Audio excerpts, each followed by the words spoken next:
It's kind of like Die Hard and Saw, where a lot of people die really quickly in really close quarters, but it's not really close to as good as either of those. I'm John Hayeck, and welcome to my movie thoughts.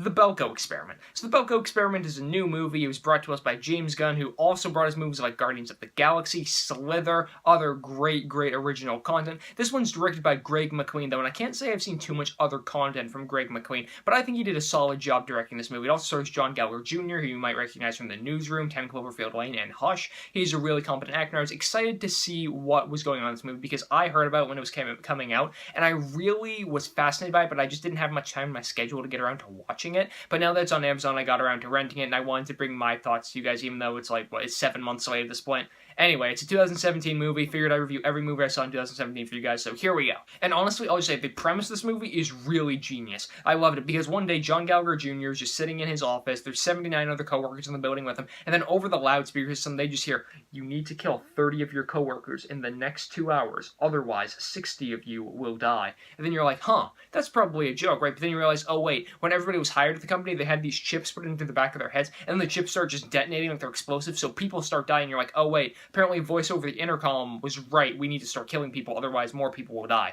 And then you're kind of thrown into like a Lord of the Flies type of situation, where like humanity succumbs to its own devices, humanity starts kind of killing off other parts of humanity, and you're like, oh, this is supposed to be like an interesting sociological study. And I will say this, the movie never quite reaches the level of like sociological fascinating movie that it wants to, but it's still a very entertaining kind of grade B action horror thriller type of movie, and I enjoyed it overall. First of all, John Gallagher Jr. is good in most things that he's in. He's good in this movie. He doesn't feel like he's a complete cliche, and I really like that. He feels like he's got a little bit more stakes going on. He's not just like blatant good guy, so I appreciated that. There were other characters in the movie, like the security guard, who I liked, but he was kind of one-dimensional. There was the jerk, who I thought was good at being a jerk, but it was kind of one-dimensional. All the actors in the movie were fine. It was just the way that they were written seemed to be a little bit like kind of flimsy, and I don't blame James Gunn for doing that, because in a movie where you need to have so many coworkers in this building, obviously not all of them are going to have like full life stories be spilled out on screen, so that's fine. But I do think where the movie stumbles is that it doesn't really go into why this experiment is happening or what it really stands to represent. Like, if there was a moment like in Cabin in the Woods where you just had some, like the control room saying like, oh man, we're doing this for this reason, even if it was super on the nose and super like blatant, like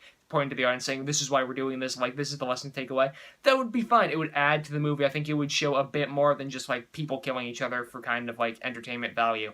I will say, though, even though the movie isn't super deep, it has some really interesting kills, it has some very original kills, and has some very gory, brutal kills, and being the kind of horror nut that I am, I appreciated that. It was very interesting, very original, and very decently directed, so I like that. I want to see what Greg McQueen does next, and I hope it is still in the horror genre / action genre, whatever. The only other issue I have with the movie is that I do feel like at times it could space itself out a bit. Like, for instance, there's this one character like in the first act of the movie who accidentally kills somebody else, and then he accidentally dies like a second later. I wish that he kind of like had the remorse of like accidentally killing somebody, and then like maybe the other people find out, there's like a bit of tension and everything. That way you kind of build the characters up a little bit more. But again, I do give credit to this movie for being entertaining, for being a kind of good gore fest, for having some really competent acting performances, even if some of the characters are kind of one-dimensional, even if some of the pacing is a little bit off at times, and even if it isn't quite as deep as it might have wanted to go. So guys, I'm going to give the Belko Experiment a B-. If you're into horror, check it out. If you're into Die Hard, Saw type movies, this might be your next guilty pleasure.